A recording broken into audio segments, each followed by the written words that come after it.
Hello dear students, one more video on your demand. आप लोगों ने मुझसे बोला था कि सर हमें ऑर्गेनिक कन्वर्जन की ट्रिक चाहिए, हमें पी ब्लॉक के इंपॉर्टेंट टॉपिक्स चाहिए और उनकी ट्रिक चाहिए। तो चलिए अब मैं आपको कुछ बताने वाला हूं। सबसे पहले मैं कुछ पढ़ाऊंगा नहीं, मैं आपको बता रहा हूं मेरे पुराने वीडियोस जो हैं उनका लिंक मैं यहां डिस्क्रिप्शन में दे रहा हूं। ऑर्गेनिक कन्वर्जन का वीडियो आपके डिस्क्रिप्शन में जरूर देखना। अगर आप बोर्ड का एग्जाम दे रहे हो आपके बहुत काम आएगा, बहुत ज्यादा काम आएगा।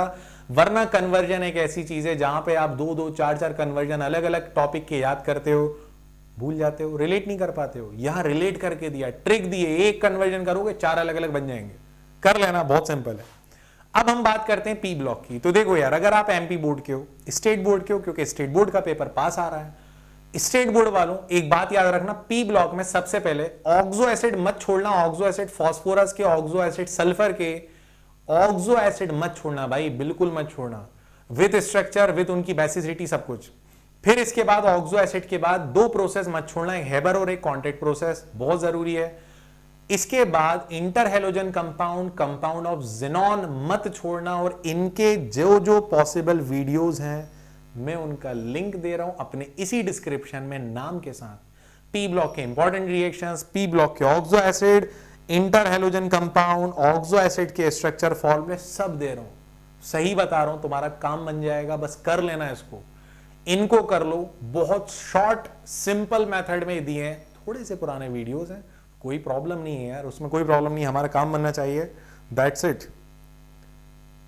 चलिए, तो आप लोगों ने पी ब्लॉक के बारे में पूछा था, फिर आप लोगों ने पूछा था, आप में से बहुत सारे लोगों ने, सर ऑर्गेनिक के लिए कौन कौन से टॉपिक पढ़े। तो देखो यार, नोट कर लेना। ऑर्गेनिक केमिस्ट्री हेलो एल्केन हेलोरीन से शुरू करते हैं। हेलो एल्केन हेलोरीन में सबसे पहले आप पढ़ना वो रिएक्शन जो नाम वाले हैं, जैसे सैंडमेयर, वुड्स, वुड्स फिटिग, फ्रैंकलैंड। ठीक है, सैंडमेयर, वुड्स, वुड्स फिटिग, फ्रैंकलैंड। फिर इसके बाद आ जाना SN1 SN2 मैकेनिज्म पढ़ लेना, अभी हमने करा था सैंपल पेपर 3 में। SN1 SN2 मैकेनिज्म पढ़ लेना। फिर उसके थोड़ा आगे जाओगे तो तुम्हें मिलेंगे क्लोरोफॉर्म। क्लोरोफॉर्म की प्रिपरेशन ठीक है, कम टाइम देना। क्लोरोफॉर्म का एक एक केमिकल रिएक्शन पढ़ना, क्लोरोफॉर्म की ऑक्सीडेशन, क्लोरोफॉर्म का रिडक्शन, क्लोरोफॉर्म का सिल्वर से रिएक्शन, क्लोरोफॉर्म का नाइट्रिक एसिड से, कार्बाइल एमाइन रिएक्शन, राइमर-टीमन रिएक्शन, ये पढ़ लेना। इसके बाद DDT, DDT डाइक्लोरो डाइफेनाइल ट्राइक्लोरोईथेन, DDT पढ़ लेना। तो इस तरह आपका हेलो एल्केन हेलोरीन का बिल्कुल कोर टॉपिक्स कवर हो जाएंगे। फिर इसके बाद आता है alcohol phenol ether. Alcohol phenol ether में सबसे पहले स्टार्ट करना तुम प्राइमरी, सेकेंडरी, टर्शरी अल्कोहल को अलग अलग करने के प्रोसेस, जैसे ऑक्सीडेशन, ल्यूकास मेथड, डिहाइड्रोजिनेशन, ये सबसे पहले कर लेना। क्या क्या कर लेना? Oxidation, Lucas method, dehydrogenation, Victor Meyer भी कर लेना। मैंने शायद सैंपल पेपर 2 या 1 में करवाया था, आप देख लेना, पूरा एक्सप्लेन करा था, आई थिंक 1 में करा था हमने। फिर इसके बाद एल्कोहल में आप एक बार ये जरूर देखना, एल्कोहल फिनॉल में कौन ज्यादा एसिडिक है। अभी पिछले वीडियो में देखो रेजोनेंस वाले में बताया था फिनॉल ज्यादा एसिडिक है, क्यों है? वो रेजोनेंस की वजह से। एल्कोहल फिनॉल में ज्यादा एसिडिक कौन है? एल्कोहल वाटर में कौन ज्यादा एसिडिक है? तो वाटर एल्कोहल से भी ज्यादा एसिडिक होता है। ये आप लोग कर लोगे। फिनॉल पे आप आओगे तो फिनॉल की, भाई साहब फिनॉल डाइजोनियम सॉल्ट से फिनॉल का बनना, सीधे वाटर रिएक्शन करा दोगे, बॉईल करा दोगे। फिर इसके बाद आप आओगे तो फिनॉल के केमिकल रिएक्शन मत छोड़ना। क्लोरोफॉर्म के केमिकल रिएक्शन और फिनॉल के केमिकल रिएक्शन में से एक ना एक एग्जाम में क्वेश्चन 100% आता है और आता रहेगा। फिनॉल के केमिकल रिएक्शन कैसे वो नाइट्रिक एसिड वाले पिक्रिक एसिड बना देता है, फिनॉल का ब्रोमिनेशन, फिनॉल का फिनोप्थेलीन में कन्वर्जन, ये जरूर कर लेना आप लोग। ठीक है, ये हो गया। फिर एल्डिहाइड कीटोन पे आ जाओ। अच्छा, ईथर, ईथर में विलियमसन सिंथेसिस और lab method for the preparation of diethyl ether by Williamson continuous etherification process. फिर आ जाओ एल्डिहाइड में। तो भैया एल्डिहाइड में सबसे पहले ग्रिगनार्ड रिएजेंट का रिएक्शन फॉर्मल्डिहाइड से प्राइमरी अल्कोहल देता है। Any aldehyde other than formaldehyde तो वो देगा सेकेंडरी अल्कोहल, और कीटोन से कराएंगे तो टर्शरी अल्कोहल। सबसे पहले ये कर लिया हमने, उम्मीद है नोट करते जा रहे होगे। फिर इसके बाद नेम रिएक्शन जितने एल्डिहाइड कीटोन में मिलेंगे सब करना है, जैसे Rosenmund reduction, Cannizzaro reaction, Perkin reaction, Stephens reduction, ये करना है। इसके साथ आप लोगों को एल्डोल बिल्कुल नहीं छोड़ना। एल्डोल, कैनी-ज़ारो सबसे इंपॉर्टेंट है। यूरोट्रोपिन का बनना फॉर्मल्डिहाइड और अमोनिया की रिएक्शन से इंपॉर्टेंट है। Lab method for the preparation of acetone important है। क्विक विनेगर प्रोसेस बहुत इंपॉर्टेंट है, बेंतेहा इंपॉर्टेंट है, कर लेना। फिर इसके बाद हम देखते हैं एमाइन। देखो यार, मैं चीजें फुल नहीं बता रहा हूं, शॉर्ट शॉर्ट करके बता रहा हूं, ताकि आप कम टाइम में एक बार ये देख लो कि हाँ ये भी मैंने पढ़ा, ये भी मैंने पढ़ा है। टेंशन मत लेना मेरे भाई, अगर कुछ नहीं पढ़ा है तो टेंशन मत लेना। इनमें से पता चला एक टॉपिक नहीं पढ़ा, उसकी इतनी टेंशन ले ली कि जो पढ़ा है सब भूल गए। आई होप आप मेरी बात समझ रहे हो। रिलैक्स रहो, जो पढ़ते गए हो ठीक है, सुनते जा रहे हो, लिखते जा रहे हो, जो नहीं पढ़ा एक बार नोट कर लो। अगर टाइम मिले तो देख लेना, नहीं मिले कोई प्रॉब्लम नहीं। एग्जाम हॉल में ऐसे एंटर होना कि तुम बहुत बड़े योद्धा हो। आजकल नहीं चला वो कोरोना योद्धा वाला, तुम बहुत बड़े इंटेलिजेंट हो, मास्टरपीस हो यार। तुम अपने आप को ये सोचकर एग्जाम हॉल में एंटर करना कि तुमसे ज्यादा इंटेलिजेंट कोई नहीं है।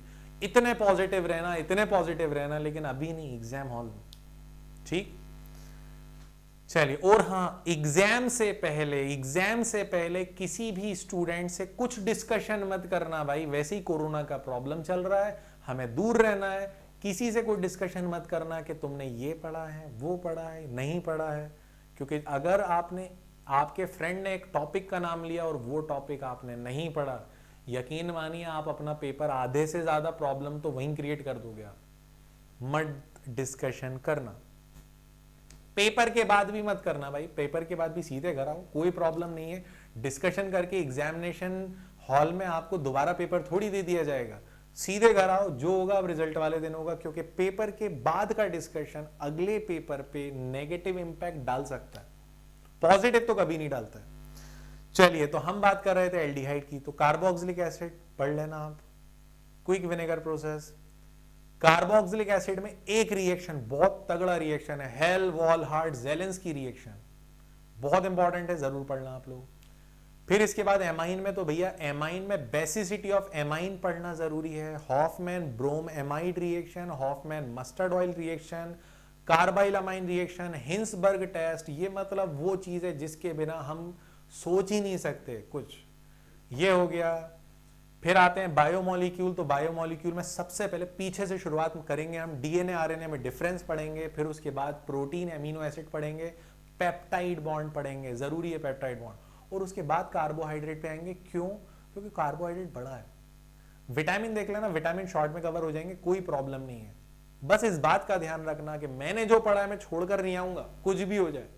फिर उसके बाद आता है केमिस्ट्री इन एवरीडे लाइफ, तो वहां ड्रग्स एंड मेडिसिन पढ़ लेना आप लोग। डिटर्जेंट पढ़ लेना, दैट्स इट। उसमें कुछ सिलेक्शन ज्यादा नहीं कर सकते, उसमें सारी ड्रग्स, सारी मेडिसिन। कुछ ज्यादा स्पेशल है वो मैं बता दूं, एंटीबायोटिक बहुत स्पेशल है, मत छोड़ना। एनाल्जेसिक मत छोड़ना, ट्रैंक्यूलाइजर मत छोड़ना।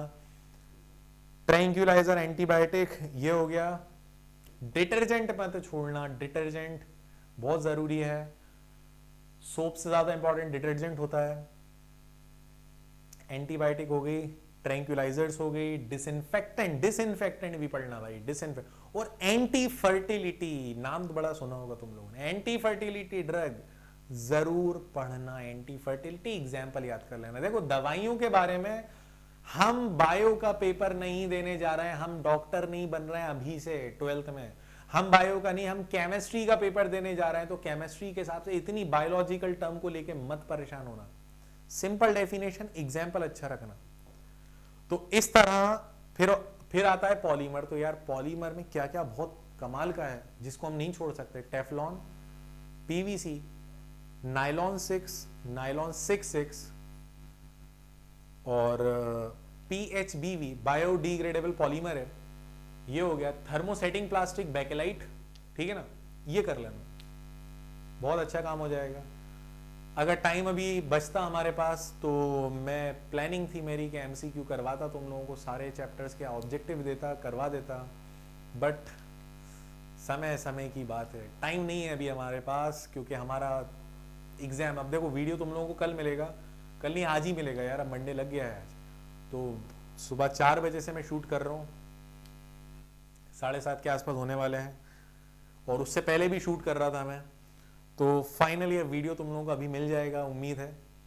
और बस आप लोग अपने एग्जाम को दो, एग्जाम को जितना परफेक्ट तरीके से दो उतना अच्छा है, पॉजिटिव एनर्जी के साथ दो, बहुत अच्छा रिजल्ट लेकर आओ। और हमेशा याद रखो कि हम लोगों ने कुछ ऐसा करा कि हम लोगों ने 3 डेज में सैंपल पेपर को डिस्कस करा और बहुत कमाल कर दिया। उम्मीद है आपके मैसेजेस, मैं एक्सपेक्ट कर रहा हूं कि आपके मैसेजेस मुझे मिलेंगे आफ्टर एग्जाम कि एग्जाम बहुत अच्छा हुआ या अच्छा हुआ। So guys that's all for today, thank you very much.